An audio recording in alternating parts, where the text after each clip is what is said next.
everybody? Welcome back to Three Dads and a Console. I am here with Hypersec lead developer Ryan, and we are talking about Never's End. Thank you for having us. So you are a Boston game dev, as part of Boston Game Dev booth. How'd you get linked in with them? There's a lot of devs in the area. We're up in Salem, Mass, so a little north of Boston, and anywhere where there's like an indie dev scene, you're going to try to see what everyone else is up to, and there's a great game dev community in Boston, so it's a good place to be if you're making games. Right on. So Never's End, the thing that you were sharing with me while I was playing the demo was about, so this is a tactic style game. You said your inspiration was from Final Fantasy. What made you want to start, with that type of game? Yeah, so we take we're trying to sit somewhere between your Final Fantasy Tactics, classic square-based thing, and maybe a more systems-heavy, open-world Battle Brothers style game. And we kind of sit sort of in between the two. And we wanted to do something where we really focused on player freedom. Yeah. And some of that is in the systems and the choices you have, but also if you notice when you were playing, you walked up to the end of the map and the next map rose up next to you. There's no world map where you're going between nodes. It's a contiguous space, and you can say I'm going to go northeast, southwest for my little battle map, and it's just going to be interconnected. And then really getting into, we wanted to make a magic system that was as deep as Melee often gets, right? Where we don't give you a fireball spell. We give you a spell that might let you manifest the properties of fire, right? So you're changing heats, and there's a full simulation of weather, temperature, humidity, wind, water, all going on, and you get to poke at it and use that to your advantage. So that was the cool part in the demo. You were having me pull the heat from another square to around the enemy, and eventually it was doing pushback and different fire damage. How did you come up with that? Complicated, but it's also it's explained very well. Yeah, so we wanted to make something where there's a lot of surprise of chain effects of oh, I didn't think that would happen, or just also a high skill ceiling of learning what possibilities are there and making it all based on real world principles.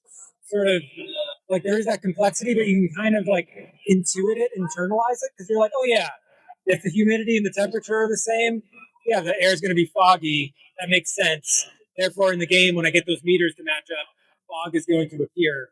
And so it was sort of just really seeing what we could do to give you the most minimal thing you could do that had all these expressive controls. If you're fighting in a desert where it's warm and dry versus a tundra, the tactics that are optimal are different, right? Because the weather starts at a different point, and in the tundra, it's going to be a lot easier to freeze something. So you're going to use that spell in a whole different way when you go into different parts of the world. Now, if you set someone up to start, in the beginning, you had me do fire. By the way, you said there was no wrong way to play. I immediately went into a fight instead of learning magic, so I'm glad you directed me. Yeah. But let's say I'm a fire, character. Yeah. If I go to those places where fire is weak, there's other ways to use it. It doesn't just necessarily mean that character is not going to be used. No, yeah, because it's the fire spell is more about heat, right? Yeah. So in addition to increasing heat to create fire, you could reduce it to freeze somebody or make them cold, right? And you always have access to wind, where wind is flowing from high pressure cold air to low pressure warm air, and then depending on what the humidity is in those places, going to affect weather parts of it. And so everybody always has their different ways they can utilize each map. I think that's great, because a lot of times you find the character that you just can't use because you might have to think about it. At first you might be oh, what am I going to do here? I haven't been in this before. But if you piece it together, you'll find a thing you can do that's useful.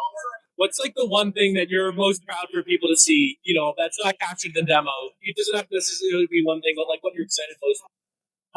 So it's not in the demo? No, yeah. I don't know if it's not in the demo. The way, in the demo, we don't get into the procedurally generated world much, or the story, or the progression. It's a very non-linear, dynamic game where, because you can go anywhere, it changes a lot of how your game plays out versus mine. Even if we have the same seed, it's very different if you started going east and I started going north. And also just because it's proc gen, if you play the game again, it might be oh, on this playthrough, I had access to a mine early in the game. Because I restored that mine, it increased my iron armor's ability. But you in your game had a tannery. Somebody else had a mill nearby. And so it's what you were able to take advantage of changes a lot as you go out through the game. And your water temple was off in the desert. Mine was in some jungle, and getting there was a different battle, right? So that stuff's really cool to see, all the replayability that comes in. it's like a Nuzlocke or something like that. Like you see like speedrunning games a lot. But Yeah. this is great. So when can folks, expect to be able to learn more about everything? Yeah, so right now you can go to Steam, you can wishlist it, you can download the combat demo, and the full game will hopefully be out later this year. Awesome. Yeah. Well, thank you so much. Support Boston Devs. This is a great one. Yeah. Thank you so much for your time. We appreciate Yeah, it very thank you. much.